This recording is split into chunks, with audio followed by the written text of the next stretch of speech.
And I think another reason why people get stuck in that on off cycle is just the unrealistic approaches. I think Yeah.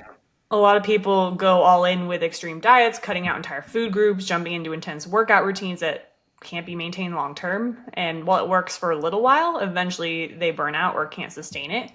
And one thing I hear a lot on calls is, I tried keto or I tried these boot camp or whatever it is, input any extreme approach, and it worked a little Yeah. bit, so I might try that again. And then I always like to challenge them, okay, did it actually work? If here you are now years later, gone through the cycle again and again and gained the weight back and more, did it actually work? That's not what we're going for. A lot of people have been at this for years and potentially decades and go through those spurts of consistency and progress, but never get to the point where they actually feel like they've made it.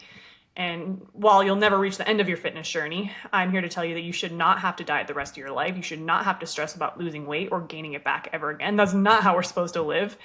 I tell this to a lot of people on calls because it breaks my heart to some extent that they feel like a failure for this. Yeah. They've tried all these things and haven't seen the results they want.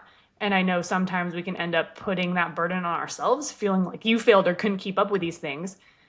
And I get it, there's a lot of baggage that comes with it. It stacks and compounds over time. And every time you try something new, maybe there's that little voice in the back of your head saying, oh, maybe this won't work. But that's not the energy that we want going into a new program or any plan.